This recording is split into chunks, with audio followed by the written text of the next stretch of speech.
Okay, so Wednesday, 20th of May, 2026. So Adrian's daily vlog, sharing smart stuff men should know. When you attack, either go for the kill or ensure they can't attack back. So this is something very visceral that I've come across and realised lately with regards to challenge, war, whatever else, business, you name it. If you're going to attack, if you're going to go on the attack in some fashion, legally, politically, emotionally, you name it, either you're going to go for the kill, you're going to go for the jugular, you're going to go for the total absolute victory and, destroy, decimate is an interesting word. Decimate technically means divide by 10, but abolish the enemy, so to speak, in some fashion. Again, legally, politically, financially, you name it. Wipe them out.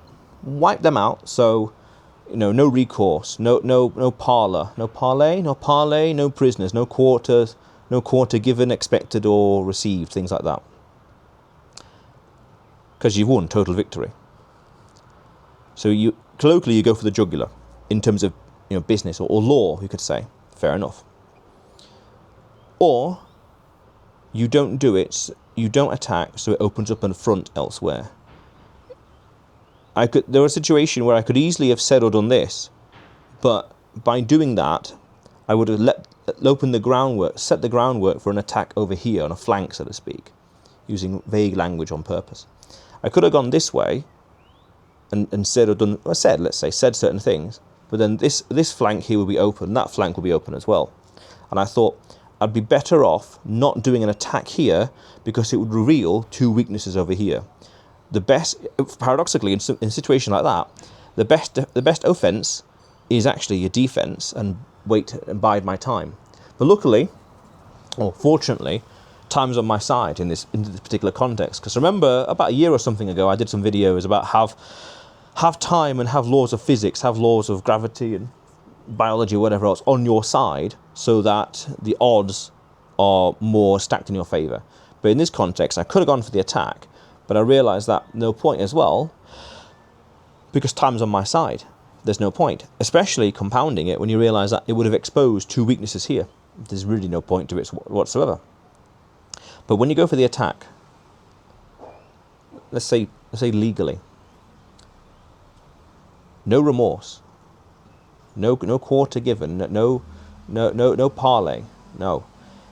If there is any saplings, so to speak, to be a little poetic, of the opposition remaining, you have to assume that they will re-emerge in some fashion, in any particular way, in any sense. Let's say in terms of in the legal context. A little dramatic, but it works nicely. If there's any saplings or any roots or any seedlings of the opposition emerging again in some fashion, then you didn't do the job. You didn't do your job well enough, thoroughly enough.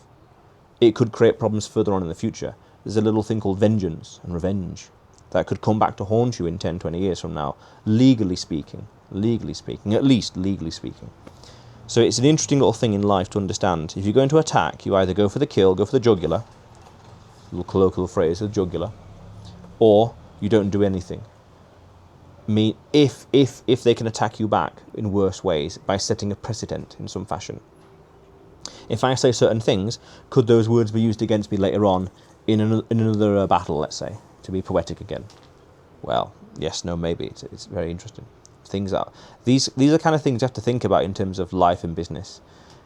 If I make this move, how could it be undone? How could that lead to my undoing in any different way? How could it lead to my undoing? That's the real meta pattern there. This attack, how could it lead to my undoing? How could I have created in sports what's called an unfaulted error? An error that was purely my own fault. Wow. Very powerful stuff. Very powerful things to think about and consider. But otherwise, Adrian's daily vlog, sharing smart stuff men should know. Subscribe for more, and you will see me tomorrow.